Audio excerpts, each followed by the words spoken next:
പടച്ചവനെ ദുനിയാവ് ഞാൻ മോഹിച്ചത്, ദുനിയാവിൽ ഞാൻ ജീവിച്ചത്, ദുനിയാവ് ഞാൻ ഇഷ്ടപ്പെട്ടത്, ഇന്നലകളിൽ നീട്ടുന്ന സൗഭാഗ്യങ്ങളല്ല എനിക്ക് സുഖിക്കേണ്ടി വന്നത്. പടച്ചവനെ ഒരിക്കലും ഇവിടെ കൊട്ടാരങ്ങൾ കെട്ടാനല്ല, ഇവിടെ ഒരുപാട് നദികൾ ഒഴുക്കാനല്ല, ഇവിടെ ഒരുപാട് പൂന്തോട്ടങ്ങൾ നിർമ്മിക്കാനല്ല. അല്ലാഹുവേ വലാലി ഗർസിൽ അസ്ജാരി വലാലി ജരിയിൽ അൻഹാരി വലാലി റഫഇൽ ഖുസൂർ. കൊട്ടാരങ്ങൾ വെക്കാനോ പൂന്തോട്ടങ്ങൾ നിർമ്മിക്കാനോ കളകളാരവം മുഴക്കുന്ന അരുവികളെ സംവിധാനിക്കാനോ ഒന്നുമല്ലല്ലോ ദുനിയാവ് ഞാൻ തെരഞ്ഞെടുത്തത്. അല്ലാഹുവേ ഇന്നി ഉഹിബ്ബു ദുനിയാ ലിസലാസ് ഖിസാൽ. ദുനിയാവിനെ ഞാൻ ഇഷ്ടപ്പെട്ട 3 കാര്യങ്ങൾക്ക് വേണ്ടിയാണല്ലോ. ഒന്നാമത്തേത് ലമഉൽ ഹവാജിരി, വിശക്കുന്നവന് ഭക്ഷണം കൊടുക്കാൻ, ദാഹിക്കുന്നവന് വെള്ളം കൊടുക്കാൻ. അതുപോലെ മുസാഹമത്തുൽ ഉലമാഇ ഫീ ഹൽഖി ദിക്രി, ദിക്റിന്റെ മജ്ലിസുകളില്, ഇൽമിന്റെ മജ്ലിസുകളില്, സ്വലാത്തിന്റെ ഹൽഖകളില് ഉലമാക്കളോടൊപ്പം ഒന്ന് ചെന്നിരിക്കാനാണ് ഞാൻ ആഗ്രഹിച്ചത്. മൂന്നാമത്തേതോ വഅനഅഫറ വജ്ഹി സാജിദൻ ലില്ലാഹ്, ഒരുത്തന്റെ മുന്നിലും കുനിക്കാത്ത എന്റെ ശിരസുണ്ടല്ലോ, ആരുടെ മുന്നിലും കുനിക്കാത്ത എന്റെ തലയുണ്ടല്ലോ, ആ തല ഇസ്സത്തിന്റെ അടയാളമാകുന്ന തല നിലത്ത് വെച്ചിട്ട് എന്റെ പൃഷ്ഠഭാഗത്തെ ഉയർത്തി വെച്ചുകൊണ്ട് സുബ്ഹാന റബ്ബിയൽ അഅ്ലാ വബിഹംദിഹി, അത്യുന്നതനായ അല്ലാഹ് നിനക്കാണ് സർവസ്തോത്രവും എന്ന് റബ്ബിനോട് പറയാൻ വേണ്ടിയാണല്ലോ, സുജൂദ് ചെയ്യാൻ വേണ്ടിയാണല്ലോ ഞാൻ ദുനിയാവിനെ ഇഷ്ടപ്പെട്ടത്. പ്രിയപ്പെട്ടവരെ, സക്കറാത്തിന്റെ ഹാലിൽ കിടക്കുന്ന മുആദിദങ്ങൾക്ക് പറയാനുള്ളത് ഇതാ, എനിക്ക് ആഗ്രഹം ദുനിയാവിലെ നിസ്കാരം നിർവഹിക്കാനാ എന്ന് പറഞ്ഞാൽ അല്ലാഹുവേ എന്റെ നെറ്റിത്തടം നിലത്ത് വെച്ചിട്ടതിന്റെ മണ്ണെന്റെ ശരീരത്തില്, എന്റെ ശരീരത്തിന്റെ നെറ്റിത്തടത്തില് അത് പുരളുമ്പോൾ എനിക്ക് വല്ലാത്തൊരു നിർവൃതിയാണ് തമ്പുരാനെ. സഹോദരങ്ങളെ ചിന്തിച്ചു നോക്ക്, സുജൂദിൽ നമ്മൾ കിടക്കുമ്പോ ഒരുത്തന്റെ മുന്നിൽ നമ്മുടെ ശിരസ് കുനിക്കൂലല്ലോ, ഒരു അധികാരിയുടെ മുമ്പിൽ നമ്മുടെ ശിരസ് കുനിക്കൂലല്ലോ, ഒരു നിയമപാലകന്റെ മുമ്പിലും അനാവശ്യമായി നമ്മുടെ ശിരസ് കുനിക്കില്ലല്ലോ, ഒരാളുടെ മുമ്പിലും നമ്മുടെ ശിരസ് നമ്മൾ കുനിക്കാറില്ല. ഒരുത്തന്റെ മുന്നിലും നമ്മുടെ തല ഒന്ന് കുനിച്ചിട്ട് നമ്മൾ അല്ലാഹുവിന്റെ മുന്നിലല്ലാതെ കുനിക്കില്ലല്ലോ. ആ കുനിക്കാത്ത തല ആളുകൾ നടന്നു പോകുന്ന നിലത്തേക്ക് ചേർത്ത് വെക്കുകയാ. എന്നിട്ട് നമ്മുടെ അവയവങ്ങളിൽ ഏറ്റവും വെറുക്കപ്പെട്ടതായി നമ്മൾ കാണുന്ന പൃഷ്ഠഭാഗത്തെ നമ്മൾ ഉയർത്തി വെക്കുകയാ. എന്നിട്ട് നമ്മൾ എങ്ങനെയാണ് കിടക്കുന്നത്?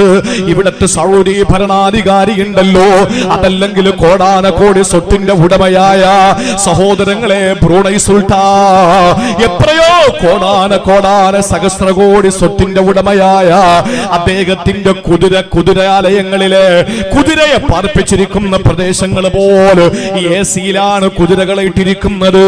ബാത്റൂമിൽ ഉപയോഗിക്കുന്ന ടോയ്ലറ്റിൽ ഉപയോഗിക്കുന്ന ക്ലോസറ്റ് പോലും സ്വർണമാണ്. ആ നിലയിൽ കോടാനകോടി സ്വത്തിന്റെ ഉടമയായ ബ്രൂണൈ സുൽത്താൻ എങ്ങനെയാണ് സുജൂദിൽ കിടക്കുന്നതെന്നറിയോ? ഇവിടത്തെ സമ്പന്നന്മാര് സുജൂദിൽ കിടക്കുന്നത് എങ്ങനെയാ? ഇവിടെ മാട് വിറപ്പിക്കുന്ന ഭരണാധികാരികൾ സുജൂദിൽ കിടക്കുന്നത് എങ്ങനെയാ? ഒരു നിമിഷം ഒന്ന് ചിന്തിച്ചാൽ അതിന്റെ വ്യാപ്തി നമുക്ക് മനസ്സിലാക്കാൻ കഴിയും. രാജ്യം ഭരിക്കുന്നവരായാൽ, ലോകം അടക്കി വാഴുന്നവരായാൽ അവര് മുസ്ലിമാണോ? അള്ളാന്റെ മുന്നിൽ സുജൂദിൽ കിടക്കുമ്പോ എങ്ങനെയാണ് കിടക്കുന്നതെന്നറിയോ? ഒരു വയസ്സെത്തിയപ്പോൾ നമ്മൾ എങ്ങനാണോ മുട്ടിലിടഞ്ഞു നടന്നത്, അതുപോലെയല്ലേ റബ്ബിന്റെ മുന്നിൽ കിടക്കുന്നത്. എത്ര വലിയ കോടീശ്വരനാ! തള്ളവിരളം നനക്കിയാൽ സർവനും തന്റെ മുന്നിലെത്തപ്പെടാൻ എല്ലാവിധ സൗഭാഗ്യങ്ങളും അല്ലാഹു കൊടുത്ത സമ്പന്നതയുടെയും അധികാരത്തിന്റെയും അപ്പോസ്തലനായി വാണരുളുന്ന എല്ലാ നിലയിലും ഉന്നതിയിൽ നിന്ന് ഉന്നതിയിലേക്ക് എത്തപ്പെട്ടവൻ പോലെ ഒരു കുഞ്ഞ് കിടക്കും പോലെ മുട്ടിലിടഞ്ഞിട്ടാണ് അല്ലാഹുവിന്റെ മുന്നിൽ കിടക്കുന്നത്. പടച്ചവന്റെ മുന്നിൽ കിടക്കുന്നത് അങ്ങനെയാണ്. ആ ഒരു ഭാഗ്യം അല്ലാഹു തൗഫീഖ് കൊടുത്തവർക്കേ കിട്ടൂ. ഏറ്റവും വലിയ അടുപ്പമെന്ന് പറയുന്ന ഒരിക്കലും സക്കാത്ത് കൊടുക്കുമ്പോഴല്ല കുറ്ററക്കാരാ, പാവപ്പെട്ടവന്റെ അവകാശമായി 2.5% സക്കാത്തിന്റെ മുതൽ കൊടുത്തു വീടുമ്പോഴല്ല പടച്ചവനോട് ഏറ്റവും കൂടുതൽ അടുക്കുന്നത്. ഒരു മുണ്ടുടുത്ത് ഒരു മുണ്ട് പുറച്ചുകൊണ്ട് ലബ്ബൈക അല്ലാഹുമ്മ ലബ്ബൈക ലബ്ബൈക ലാ ശരീക ലക ലബ്ബൈക ഇന്നൽ ഹംദ വന്നിഅമത ലക വൽ മുൽക് ലാ ശരീക ലക ലബ്ബൈക എന്ന് പറഞ്ഞുകൊണ്ട് അല്ലാഹുവിന്റെ പരിശുദ്ധമായ കഅബയുണ്ടല്ലോ, കരിമ്പടം പുറച്ച കറുത്ത സുന്ദരിയായ കരിങ്കൽ ഭിത്തി കൊണ്ട് നിർമ്മിക്കപ്പെട്ട കഅബാലയത്തിന്റെ മുമ്പിൽ ചെന്ന് പരിശുദ്ധമായ തവാഫ് നിർവഹിക്കുമ്പോഴല്ല അല്ലാഹുവോട് ഏറ്റവും കൂടുതൽ അടുക്കുന്നത്. രാവിലെ സുബഹിന്റെ ബാങ്ക് കേൾക്കുന്നത് മുതൽ മഗ്രിബിന്റെ ബാങ്ക് കേൾക്കുന്നത് വരെ അന്നപാനീയങ്ങളും വികാര വിചാരങ്ങളും ഒഴിവാക്കിയിട്ട് അല്ലാഹുവിന് വേണ്ടി ഉപവസിക്കുന്ന മുസ്ലിമേ, ആ സമയത്തല്ല ഏറ്റവും കൂടുതൽ അല്ലാഹുമായിട്ട് അടുക്കുന്നത്. വീട്ടിൽ നല്ല ശീതള പാനീയമുണ്ട്, നല്ല സമൃദ്ധമായ ഭക്ഷണം നമ്മുടെ തീന്മേശയിലുണ്ട്, ഒരാളും വീട്ടിലില്ല. പക്ഷേ ആ ഭക്ഷണത്തിലേക്ക് നിന്റെ കൈ നീളുന്നില്ല. വിശന്നിട്ട് നിന്റെ കുടല് വല്ലാതെ ആവശ്യപ്പെടുകയാണ് ഭക്ഷണം, പക്ഷേ നീ കഴിക്കുന്നില്ല. എന്തുകൊണ്ടാ? എന്റെ റബ്ബ് പറഞ്ഞു മഗ്രിബിന്റെ ബാങ്ക് കേൾക്കുന്നത് വരെ തൊട്ടുപോകരുതെന്ന്.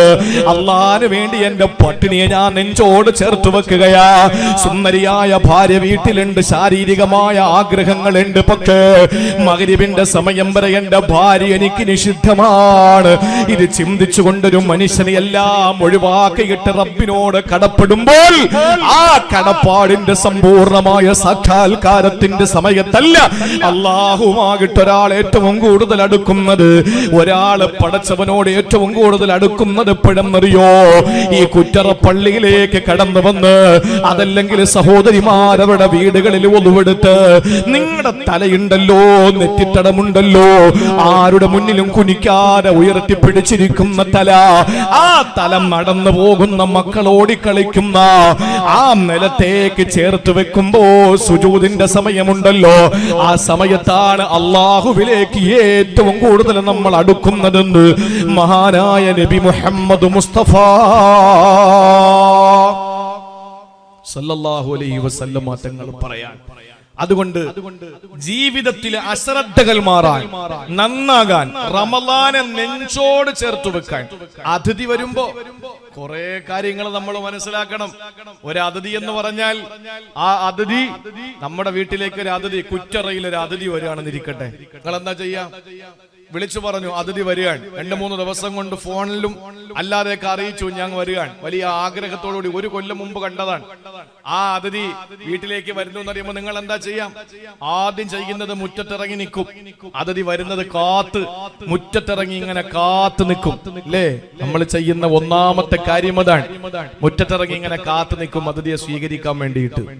നമ്മൾ എന്താ ചെയ്യുന്നത്? റമളാനിന്റെ പിറ കാണാൻ വേണ്ടിയിട്ട് കാത്തിരിക്കും. പിന്നെ ഒരു കാര്യം ഞാൻ പറയാം, റമളാനിന്റെ പിറ കാണാൻ വേണ്ടി എല്ലാവരും കുനിഞ്ഞു നോക്കിക്കൊണ്ടായിരിക്കുന്നത്. അത് വേണ്ട, എല്ലാവരും മലന്ന് നോക്കിയാൽ മതി. ആകാശത്തിലാണ് പിറ വരുന്നത്. എല്ലാരും മൊബൈലിൽ നോക്കുകയാണ്. കാപ്പാട് കണ്ടോ, കോഴിക്കോട് കണ്ടോ, വാമനപുരത്ത് കണ്ടോ, കുറ്ററ കണ്ടോ നോക്കിക്കൊണ്ടിരിക്കാൻ. അത് വേണ്ട, നമ്മളിറങ്ങി മുകളിലോട്ട് നോക്കണം. അത് സുന്നത്താണ്.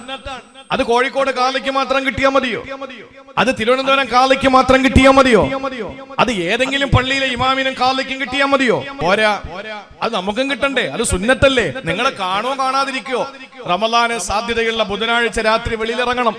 വെളിയിലിറങ്ങിയിട്ട് 4 ഭാഗത്തേക്ക് ഇങ്ങനെ ഒന്ന് നോക്കണം. അത് സുന്നത്താണ്. വെറുതെ ഒരു കൂലി നമ്മൾ നഷ്ടപ്പെടുത്തേണ്ട കാര്യമില്ലല്ലോ. ഒരു അതിഥിയെ നമ്മൾ സ്വീകരിക്കാൻ വേണ്ടി ആ അതിഥിയെ നമ്മൾ ഇങ്ങനെ കാത്തിരിക്കും വീട്ടുമുറ്റത്ത്. അത് കഴിഞ്ഞ് അതിഥി വന്നു. അതിഥി വരുന്നത് വെറുതെ അല്ല. നമ്മുടെ വീട്ടിലൊരു അതിഥി വന്നാൽ കയ്യിലൊരു 2-3 കിറ്റ് ഉണ്ടാവും. മക്കളുണ്ടെങ്കിൽ ചോക്ലേറ്റ്. ഇപ്പോ ഈ ചൂട് സമയമായതുകൊണ്ട് തന്നെ നല്ല ഫ്രൂട്ട്സ് ഒക്കെ വാങ്ങിയിട്ടല്ല ഒരാൾ വീട്ടിൽ വരൂ. അയാൾ 2, 3, 4 കിറ്റുമായിട്ടൊക്കെ വരും, ഇല്ലേ? സ്നേഹം കൂടുന്ന അനുസരിച്ച് കിറ്റിന്റെ എണ്ണം കൂടും. ഇപ്പൊ ഒരു കിറ്റിൽ തന്നെ ഒരു തണ്ണിമത്തം വെച്ചാൽ 9 കിലോ വരും. അപ്പൊ ഒരു കിറ്റായി, അല്ലേ? ഏതോ ആവട്ടെ, 2, 3, 4 കിറ്റുമായിട്ട് നമ്മുടെ വീട്ടിലേക്ക് ഒരു അതിഥി വന്നു. ശരിയാണ്, റമളാൻ എന്ന അതിഥി വരുന്നത് കയ്യിൽ കിറ്റുമായിട്ടാണ്. റഹ്മത്തിന്റെ കിറ്റ്, മഗ്ഫിറത്തിന്റെ കിറ്റ്, ഇത്തിക്കിന്റെ കിറ്റ്, ഈട്ടിക്കാഫിന്റെ കിറ്റ്, ലൈലത്തുൽ ഖദറിന്റെ കിറ്റ്, എല്ലാ കിറ്റുമായിട്ട് അതിഥി നമ്മുടെ വീട്ടിലേക്ക് വന്നു. വന്നാ പിന്നെ നമ്മൾ എന്താ ചെയ്യാ? ആദ്യം നമ്മൾ ചെയ്യുന്നത് അതിഥിക്ക് ഇഷ്ടമില്ലാത്തതെല്ലാം നമ്മൾ ഒഴിവാക്കും. മുസ്ലിയാരാണ് വരുന്നതെങ്കിൽ അത് മാത്രമേ ഉള്ളൂ. മുസ്ലിയാരാണ് വരുന്നതെങ്കിൽ എന്ത് ചെയ്യും? സൗദി ഇമാം ഇരുന്ന ഷാളെടുത്ത് TV ഷാളിട്ട് പുതപ്പിക്കും. സൗദി ഇമാമിന്റെ ഷാൾ തന്നെ ഇരിക്കട്ടെ TVക്ക്, ബഹുമാനപ്പെട്ട TV ആണല്ലോ. അപ്പൊ ബഹുമാനപ്പെട്ട TV സൗദി ഇമാമിന്റെ ഹറമിന്റെ ഇമാമിന്റെ ഷാളം കണിയിക്കും. എല്ലാ വീട്ടിലും അങ്ങനെയാണ്. അതങ്ങ് മൂടി വെക്കും. അതിപ്പോ തുറന്നിരുന്ന എന്താ പ്രശ്നം? TV ഹറാമാ? എന്റെ പൊന്ന് സഹോദരങ്ങളെ, TV ഹറാമാണോ? ഈ TV ഹറാമാണെന്ന് പറയുന്ന ആളുകൾ TVക്കകത്തിരുന്നല്ലേ പറയുന്നത്? നിങ്ങൾ എന്ത് പൊട്ടന്മാരങ്ങൾ, ഇങ്ങോട്ട് നോക്ക്. TV കാണാമോ ഉസ്താദേ? TV കാണാൻ പാടില്ല, ഹറാമാണ്. ഈ മുസ്ലിം അതിനകത്തിരുന്നാ പറയുന്ന ഇയാളെ എവിടെ ഇരുന്നാ പറയുന്നത്? ചാനലിൽ നിന്നിട്ടല്ലേ പറയുന്നത്. ഇത് ഇവര് കേൾക്കണമെങ്കിൽ ചാനൽ ഓണാക്കണ്ടേ? TV ഓണാക്കണ്ടേ? അല്പൊക്കെ ഉളുപ്പ് വേണ്ടേ നമുക്ക്? കാര്യങ്ങൾ ദുനിയാവ് പോലെയുള്ളൂ TV. വാർത്ത കാണുന്നത് ഹറാമാണോ? എന്റെ പ്രിയമുള്ള സഹോദരങ്ങളെ, ഒന്ന് TV ഒന്ന് മൂടി വെച്ച് നിങ്ങൾ ആരെയും ബഹുമാനിക്കേണ്ട ആവശ്യമൊന്നുമില്ല. അതേതുപോലെ എന്നറിയോ? മുസ്ലിയാരെ കാണുമ്പോ തല മറയ്ക്കും പോലെയാണ്. ഒന്നും കിട്ടിയില്ലെങ്കിൽ സ്കൂളിൽ പോകുന്ന കുട്ടിയുടെ നിക്കറക്കി ഒരു തലയിടും. ഉസ്താദ് വന്നാൽ മാത്രം, വേറൊന്നുമില്ല. അങ്ങനെ മറച്ചിട്ട് എന്ത് ചെയ്യാനാ? നിങ്ങൾ ഉസ്താദിനെ കാണിക്കാനാ തല മറയ്ക്കുന്നത്? ഉസ്താദ് തല കണ്ടാത്ത കുഴപ്പം ഇത്ര മാത്രം കട്ടിയുണ്ട്. ഉസ്താദ് കാണുന്നതും ഒരുപോലെ തന്നെ, കമ്മറ്റിക്കാരൻ കാണുന്നത് ഒരുപോലെ തന്നെ, നാട്ടുകാരന്മാര് കാണുന്നത് ഒരുപോലെ തന്നെ. അതിൽ ഒരു സംശയമില്ല. നീ നാളെ ഈ മറച്ച തലമറച്ച രംഗമുണ്ടല്ലോ, അള്ളാഹ് ചോദിക്കും, നീ പടച്ചവനെ എനിക്ക് തലമറച്ചതിന്റെ പുണ്യം എവിടെ? അള്ളാഹ് പറയും, നീ പള്ളിയിലെ ഉസ്താദിനോട് പോയി ചോദിക്കുന്നു. ഉസ്താദിനോട് പോയി ചോദിക്കും. ഉസ്താദിനെ നോക്കുമ്പോണ്ട് അയാൾ രക്ഷപ്പെടാൻ വേണ്ടി ഓടിക്കൊണ്ടിരിക്കുക. അദ്ദേഹം രക്ഷപ്പെടാൻ വേണ്ടി ഓടിക്കൊണ്ടിരിക്കുകയാണ്. ആളുകളെ കാണിക്കാൻ വേണ്ടി നമ്മൾ ചെയ്യണ്ട. അതിഥി വരുമ്പോ നമ്മൾ അയാൾക്ക് ഇഷ്ടമില്ലാത്തതൊക്കെ നീക്കം ചെയ്യും. നമ്മുടെ ജീവിതത്തിൽ നിന്ന് നമ്മൾ അതിഥിയാകുന്ന റമളാൻ വരുമ്പോ പലതും ഒഴിവാക്കുകയാണ്. പുകവലിക്കാരൻ പുകവലി ഒഴിവാക്കി. പിന്നെ വേറൊരു ഗുണമുണ്ട്. ചില ആളുകളൊക്കെ കഞ്ഞിപ്പുരയുടെ പുറകിലും ബാത്റൂമിന്റെ അവിടെയൊക്കെയാണ് മഗ്‌രിബിന്റെ ബാങ്ക് കൊടുക്കുമ്പോൾ നിൽക്കുന്നത്. കാരണം എന്താണെന്നറിയോ? ബാങ്കിന്റെ ശബ്ദം കേൾക്കും, മൈക്കിൽ കൊണ്ടുന്ന ശബ്ദം കേൾക്കുമ്പോൾ ഉടനെ ഒരെണ്ണം കത്തിക്കാണ്. കാരണം ഇല്ലെങ്കിൽ മഗ്‌രിബ് നിസ്കരിക്കാൻ പറ്റൂല, ഒരു വിറയല്. അത് നമ്മുടെ ഒരു ചിന്തയാണ്. അസറിന് വിറച്ചില്ലല്ലോ, വിറച്ചോ? ലൊഹറിന് വിറച്ചില്ലല്ലോ, പിന്നെന്താ നിങ്ങൾ മഗ്‌രിബിന് മാത്രം വിറയ്ക്കുന്നത്? അതൊരു ചിന്തയാണ് നമുക്ക്. അതൊരു ചിന്തയാണ് നമുക്ക്. പ്രിയപ്പെട്ട സഹോദരങ്ങളെ, ഈ റമളാന് നമ്മൾ ഇഷ്ടമില്ലാത്ത എല്ലാ ദുസ്വഭാവങ്ങളെയും മാറ്റിവെക്കണം. അതിഥിയാണ്. എന്നിട്ട് നമ്മൾ എന്ത് ചെയ്യും? ആ അതിഥിക്ക് നല്ലൊരു ഇരിപ്പിടം കൊടുക്കും. നല്ലൊരു ഇരിപ്പിടം. ആരെങ്കിലും കൊണ്ടുവന്നിച്ച് നേരെ കൊണ്ടുവന്ന് അടുക്കളയിൽ ഇരുത്തോ? ഇല്ല. നേരെ ഒരു അതിഥി വന്ന അയാളെ കൊണ്ടുവന്ന് ബാത്റൂമിൽ ആരെങ്കിലും ഇരുത്തുവോ? ആരും ഇരുത്തൂല. നേരെ കൊണ്ടുവന്ന് ബെഡ്റൂമിനകത്തും ഇരുത്തൂല. നമ്മൾ ഇരുത്തുന്ന എവിടെയാണ്? ഏറ്റവും അതിഥികളെ സ്വീകരിക്കാൻ പറ്റുന്ന ഏറ്റവും നല്ലൊരു സ്ഥലത്ത് കൊണ്ടുവന്ന് നമ്മൾ അദ്ദേഹത്തെ ആദരിച്ചങ്ങ് ഇരുത്തും. ഇതല്ലേ ചെയ്യുന്നത്? റമളാൻ എന്ന അതിഥി വരുമ്പോ വായിൽ കൊണ്ടുവന്ന് ഇരുത്തരുത്. അടുക്കളയിൽ അതിഥിയെ ഇരുത്താത്തത് പോലെ ചില ആളുകൾക്ക് വായിലാണ് റമളാനെ കൊണ്ടിരുത്തുന്നത്. അതുകൊണ്ട് തന്നെ എന്താണ്? ഒന്നും കഴിക്കലില്ല, ഇത്ര മാത്രമേ ഉള്ളൂ. ബാക്കി എല്ലാ പരിപാടിയും പരദൂഷണം, ഫസാദ്, ഫിത്ന, ഗീബത്ത്, നമീമത്ത് എല്ലാം ഉണ്ട്. പിന്നെന്താ വ്യത്യാസം? ചാപ്പാടും വെള്ളവും ഇല്ല. അങ്ങനെ വായിലും വയറിലും അല്ല അതിഥി ഇരുത്തേണ്ടത്. പിന്നെ ചില ആളുകൾ കണ്ണിലിരുത്തും.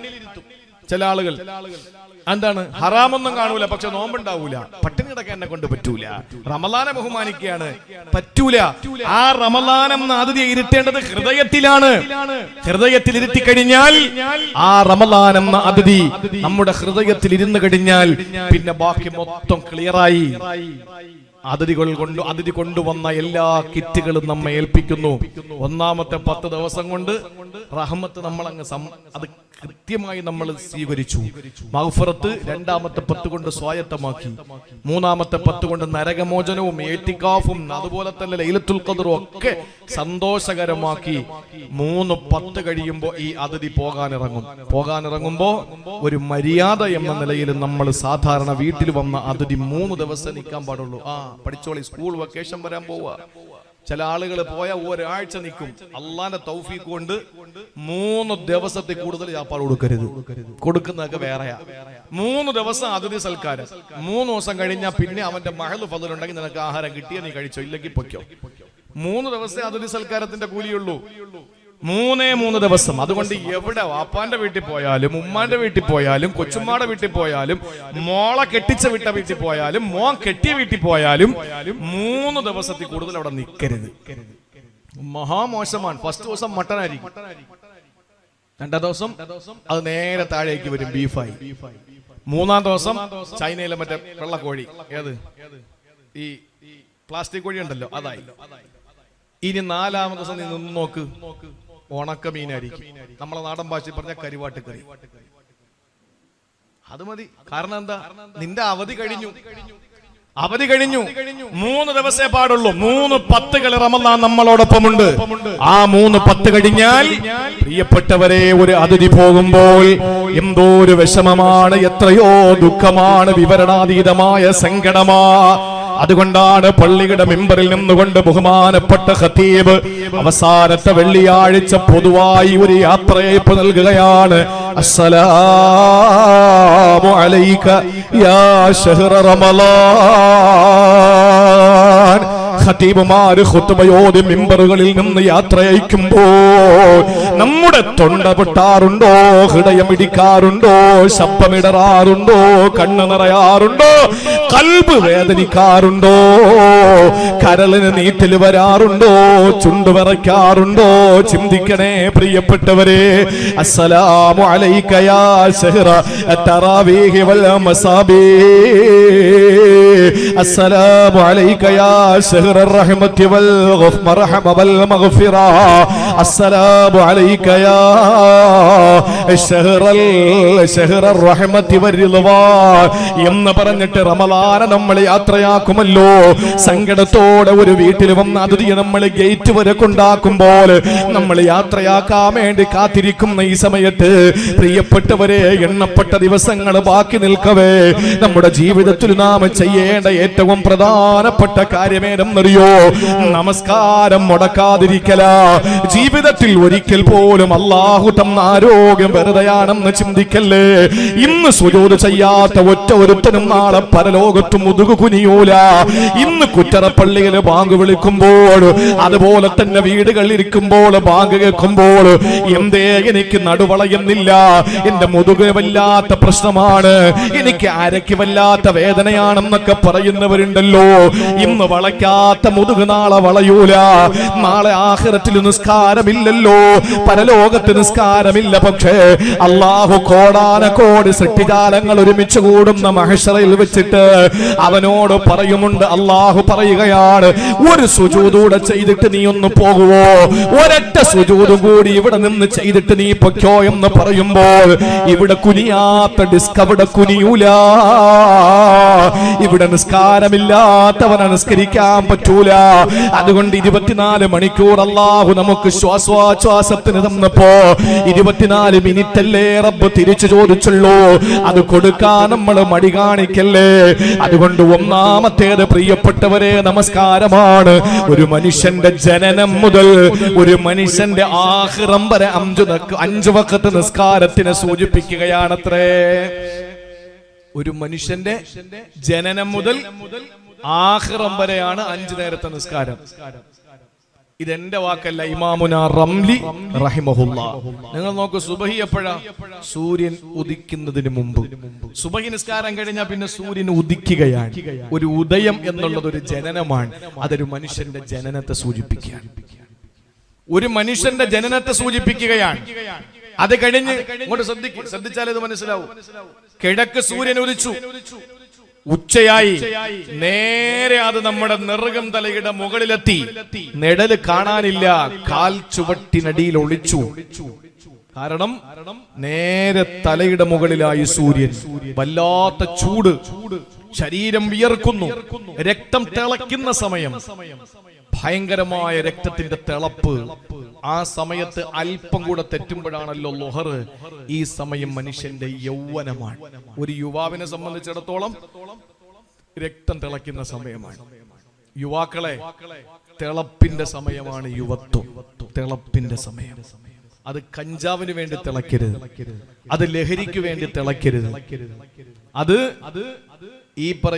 ഏതോ ഒരു പള്ളിയിൽ ഒരു പാവപ്പെട്ട ഉസ്താദ് കുട്ടികളെ നന്നാക്കാൻ വേണ്ടി ഇത് പറഞ്ഞപ്പോ അയാളെ ഇരുട്ടടി അടിച്ചവന്മാരെല്ലാം കൂടി ഇരുട്ടടി അടിച്ചു.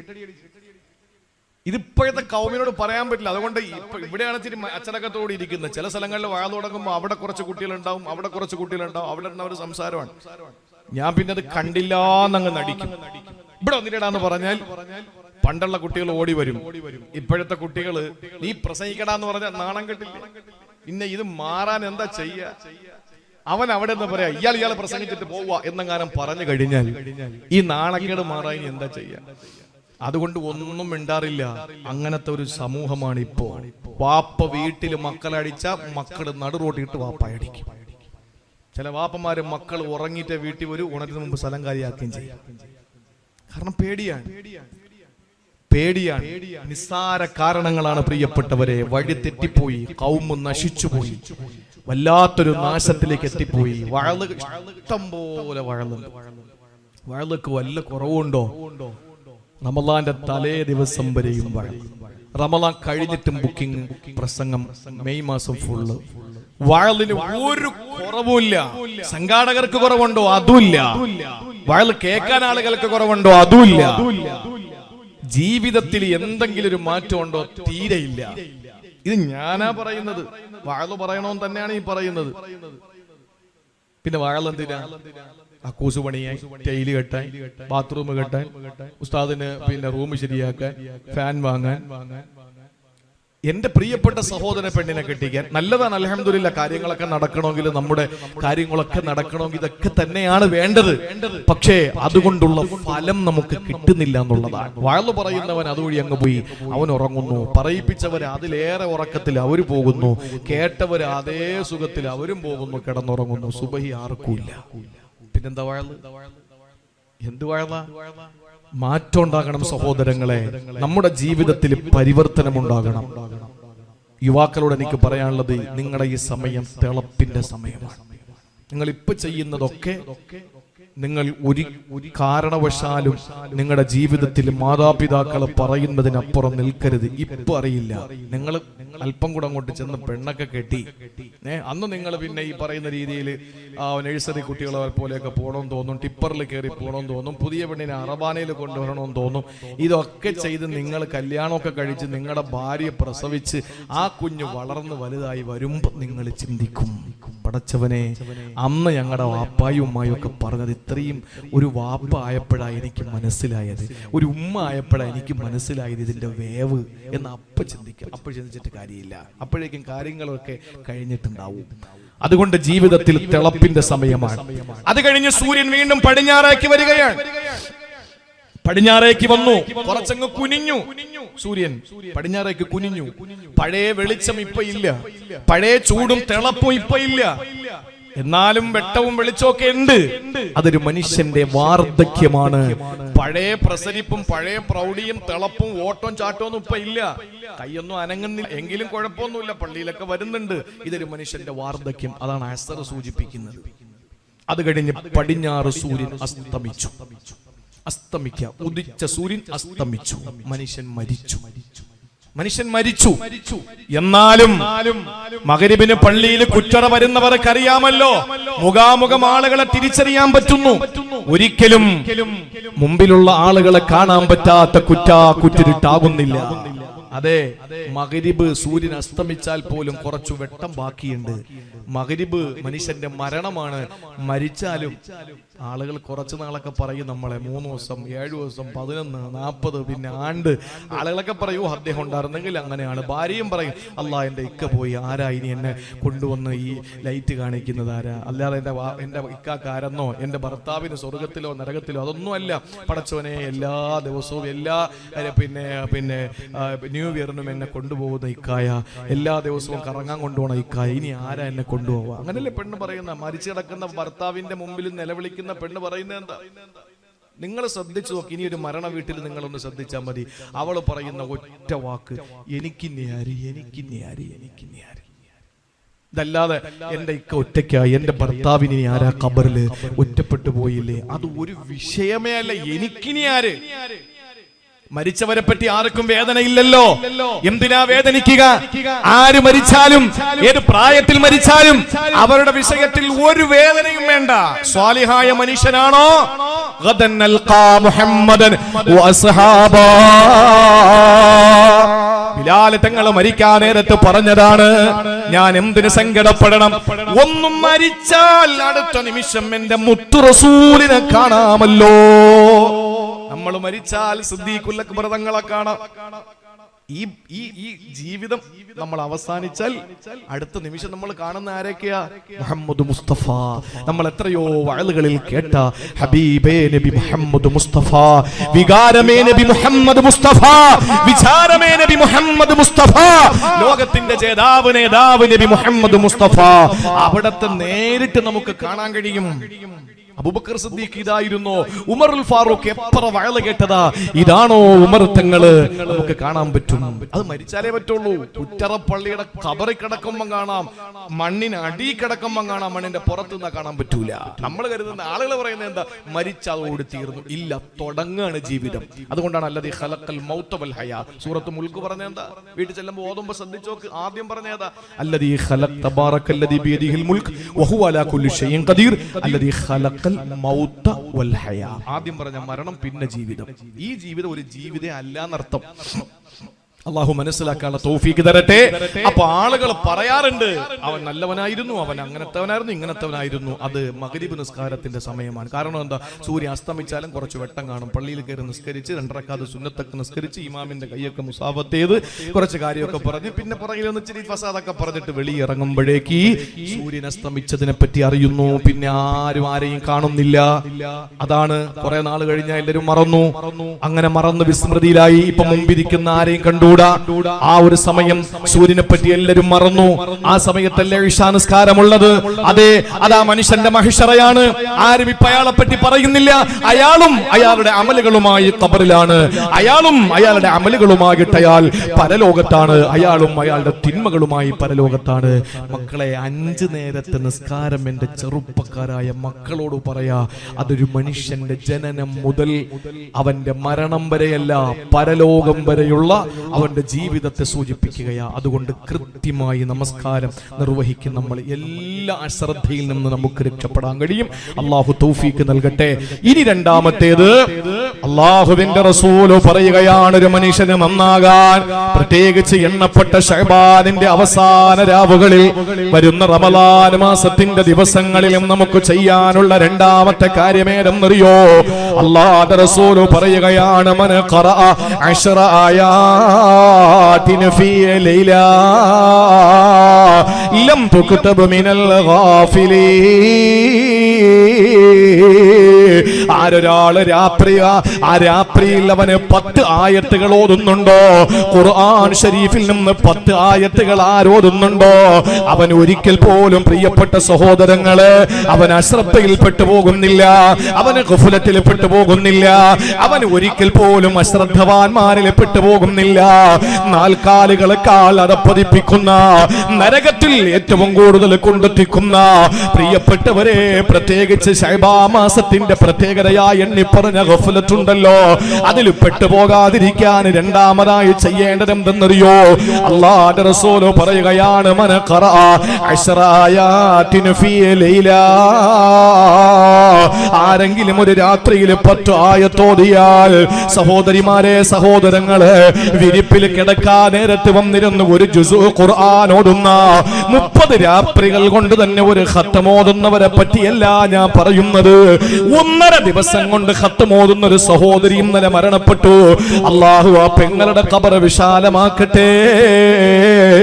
അറിയാൻ കഴിഞ്ഞത് 20 വർഷത്തോളമായി തഹജ്ജുദ് മുടങ്ങിയിട്ടില്ലത്രേ. 20 വർഷമായി തഹജ്ജുദ് മുടങ്ങാത്തൊരു 51 വയസ്സുകാരി നസീറ എന്ന പെങ്ങള് ഇന്നലെ മരണപ്പെട്ട് പള്ളിയിൽ ഖബറടക്കം ചെയ്യപ്പെട്ടിരിക്കുകയാ. അവരുടെ ജീവിതത്തിൽ അറിയാൻ കഴിഞ്ഞത് 1.5 2 ദിവസം കൂടുമ്പോൾ ഒരു ഖത്ം ഓതുന്നുവെന്ന. പ്രിയപ്പെട്ടവരെ, ജീവിതത്തിൽ ഒരുപാട് സുഹൃതങ്ങൾ ചെയ്ത പ്രിയപ്പെട്ട പെങ്ങളാ.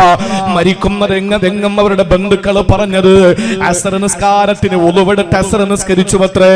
എന്നിട്ട് നിസ്കാരത്തിൽ നിന്ന് എഴുന്നേറ്റ് എഴുന്നേറ്റപ്പോൾ കുഴഞ്ഞങ്ങ് വീണു.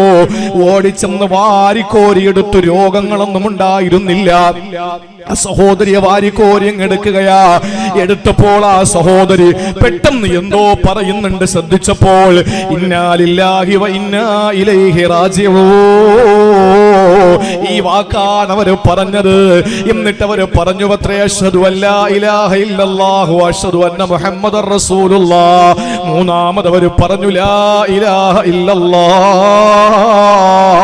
ഇത് പറഞ്ഞിട്ട് അവര് ബോധമങ്ങ് പോയി.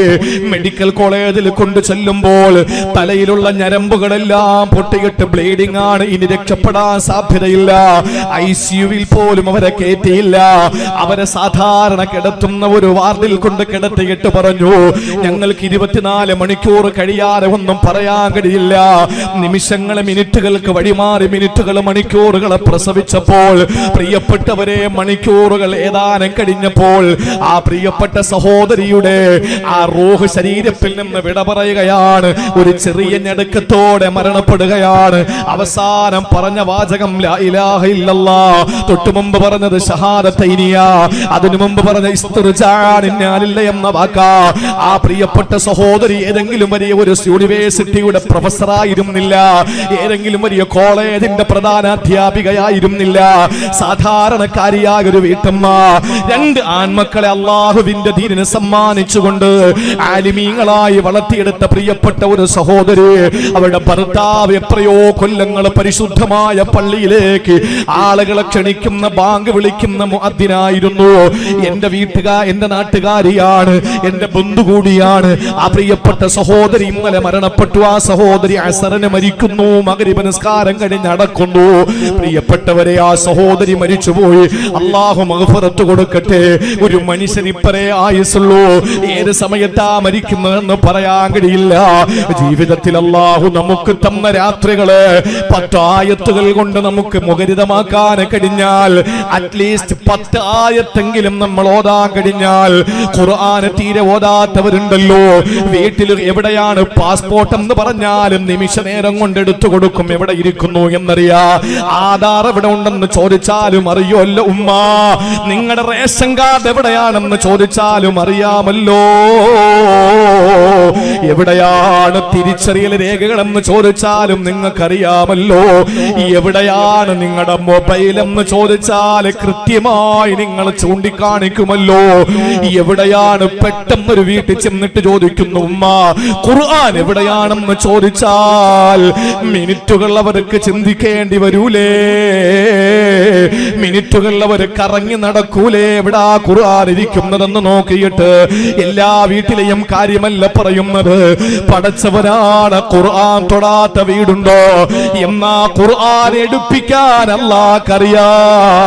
ഖുർആൻ എടുക്കാത്ത വീട്ടിൽ നിന്ന് ഖുർആൻ എടുപ്പിക്കാൻ പടച്ചോന് നന്നായിട്ടറിയാ. വീട്ടിൽ ആരെയെങ്കിലും അല്ലാഹ് തിരിച്ചെടുത്താൽ പെട്ടെന്ന് ഖുർആൻ എടുക്കുമല്ലോ. ആ ഒരു ഗതികേട് വരുത്തല്ലേ പ്രിയപ്പെട്ട പെങ്ങന്മാരെ. അല്ലാഹുവിന്റെ വിശുദ്ധ ഖുർആനിന്റെ 10 ആയത്തുകളെങ്കിലും അറ്റ്ലീസ്റ്റ് ഏറ്റവും കുറഞ്ഞത് ഒരു രാത്രി ഓതിയാൽ അല്ലാഹുവിന്റെ റസൂല് പറയുന്നു അവന് അശ്രദ്ധയിൽ പെട്ടുപോകില്ല. ഈ ഖുർആൻ നാളെ പരലോകത്ത് നമുക്ക് വരൂലേ സഹോദരങ്ങളെ. ഈ ഖുർആൻ നാളെ പരലോകത്ത് വരും. എന്നിട്ട് അല്ലാഹുവിനോട് പറയും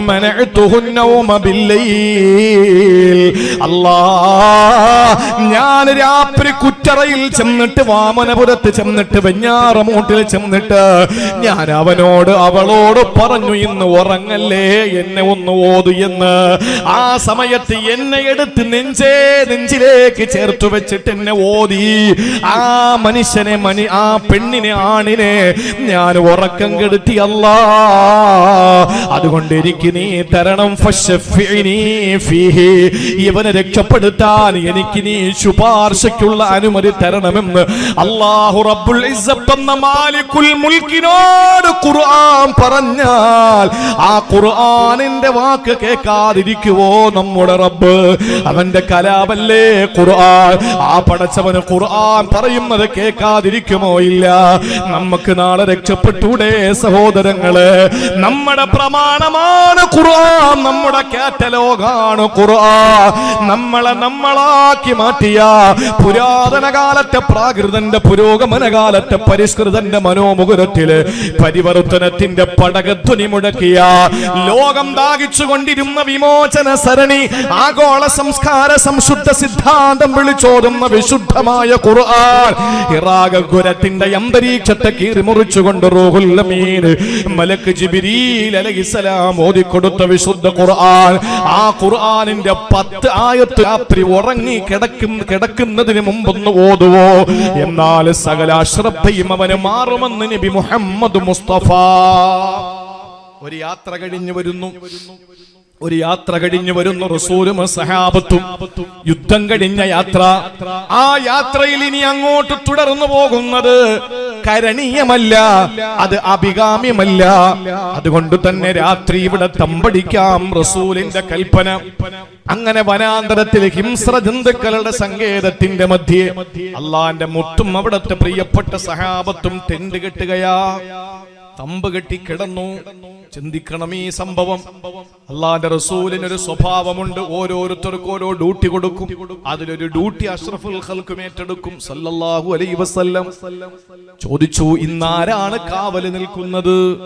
നല്ല ഉറക്കം വരുന്നുണ്ട്, കാവല് നിൽക്കണം. ആരാണുള്ളത്? അബ്ബാദ് ബിൻ ബിശ്ർ എന്ന സഹാബി എണീറ്റിട്ട് പറഞ്ഞു, ഞാൻ നിൽക്കാം, പക്ഷേ എന്റെ കൂടെ അമ്മാർ ബിൻ യാസിറിനെയും കൂടെ തരണം. ഞങ്ങൾ രണ്ടുപേരും കൂടി ഷിഫ്റ്റ് ആയിട്ട് ഞങ്ങൾ നിന്നോളാം. അള്ളാന്റെ റസൂൽ അനുവാദം കൊടുത്തു. ബാക്കി നബിയും സഹാബാക്കളും കിടന്നു ഗാഢനിദ്രയിൽ, സുഖനിദ്രയിൽ. രണ്ടുപേരും കാവല് നിൽക്കുകയാണ്. അബ്ബാദ് ബിൻ ബിശ്ർ തങ്ങൾ വന്നിട്ട് അമ്മാർ ബിൻ യാസിറിനോട് ചോദിച്ചു, അമ്മാറേ, നീ കിടക്കുന്നുണ്ടോ? നീ ആദ്യം കിടക്കുന്നു, പിന്നീട് കിടക്കുന്നു, എന്തായാലും ഉറങ്ങണമല്ലോ, രാത്രി ഉറക്കം അനിവാര്യമാണ്, എന്താ ചെയ്യേണ്ടത്? അമ്മാർ ബിൻ യാസിർ റളിയല്ലാഹു അൻഹു പറഞ്ഞു, ഞാൻ ആദ്യം കിടക്കാം, നീ രണ്ടാമത് കിടക്കുമ്പോ ഞാൻ കാവല് നിന്നോളാം. അബ്ബാദ് ബിൻ ബിശ്ർ തങ്ങൾക്ക് വലിയ സന്തോഷമായി. കാരണം എന്താണെന്നറിയോ? അല്ലാഹുവേ, എല്ലാവരും ഉറക്കമാവുമല്ലോ. നബിയും സഹാബത്തും ഉറങ്ങി. ഇനി എന്റെ സഹയാത്രികനായ ഈ സംരക്ഷിക്കാൻ വേണ്ടി ഉത്തരവാദിത്വം ഏൽപ്പിക്കപ്പെട്ട അമ്മാറും കൂടെ അങ്ങ് കിടന്നാൽ പിന്നെ ഈ വനത്തില് ഞാൻ ഒറ്റയ്ക്കാണ്. അല്ലാഹുവേ, ഈ രാത്രി എനിക്ക് ഖുർആൻ ഓതാമല്ലോ, വിശുദ്ധ ഖുർആൻ ശരീഫ് എടുത്ത് എനിക്ക് ഒറ്റയ്ക്കിരുന്ന് ഓതാമല്ലോ. അമ്മാർ ബിൻ യാസിർ തങ്ങൾ ഉറക്കത്തിലേക്ക് വഴുതി വീഴുമ്പോൾ മഹാനായ അബ്ബാദ് ബിൻ ബിശ്ർ തങ്ങൾ തന്റെ സഞ്ചിയിൽ നിന്ന്, തന്റെ കന്തൂറയിൽ നിന്നതാ പരിശുദ്ധ ഖുർആൻ എടുക്കുകയാ. എന്നിട്ട് വിശുദ്ധ ഖുർആൻ നിവർത്തി വെച്ചിട്ട് സൂറത്തുൽ കഹ്ഫ് ഓതുകയാ. വിശുദ്ധമായ സൂറത്തുൽ കഹ്ഫ് അങ്ങ് പാരായണം ചെയ്യുമ്പോൾ ചുറ്റും കുറ്റിരുട്ടാണ്. അള്ളാഹുവിന്റെ ഹബീബ് സഹാബത്തും ഉറങ്ങുന്നു എന്ന് കണ്ടപ്പോൾ ഒരാള് മാത്രമേ ഉണർന്നിരിക്കുന്നുള്ളൂ. കൊള്ള സംഘത്തിൽ ഒരാൾ വന്നിട്ട് മരത്തിന്റെ ചുവട്ടിൽ ഒളിച്ചിരുന്നിട്ട് അമ്പയ്യുകയാ. മഹാനായ അബ്ബാദ് ബിൻ ബിശ്ർ റളിയല്ലാഹു അൻഹുവിന്റെ ശരീരത്തിലേക്ക് അമ്പ് തുളച്ചു കയറുകയാ. അബ്ബാദ് തങ്ങൾ ആരാണ് അമ്പെയ്തെന്ന് നോക്കാൻ മെനക്കെട്ടില്ല. ഖുർആനിന്റെ ലഹരിയില്, അള്ളാന്റെ ഖുർആൻ ഓടിക്കൊണ്ടിരിക്കുന്ന ലഹരിയില് അബ്ബാദ് ബിൻ ബിശ്ർ തങ്ങൾ എന്ത് ചെയ്തെന്നറിയോ? രക്തം ധാരധാരയായി ഒഴുകുന്ന ആ അമ്പ് വലിച്ചൂരിയിട്ട് വലിച്ചെറിഞ്ഞിട്ട് ഖുർആൻ ഓതല് തുടങ്ങുകയാ. ഇതേതെങ്കിലും സിനിമയുടെ ക്ലൈമാക്സ് അല്ല, ഇതേതെങ്കിലും സീരിയലിന്റെ കഥ, ഏതെങ്കിലും സീരിയലിന്റെ ക്ലൈമാക്സ് അല്ല, ഇതേതെങ്കിലും നാടകത്തിന്റെ ഇതിവൃത്തമല്ല. പ്രിയപ്പെട്ടവരെ, ഇത് അല്ലാഹുവിന്റെ ഹബീബിന്റെ പ്രിയ സഖാക്കളുടെ ചരിത്രത്തിന്റെ ശകലങ്ങളാ.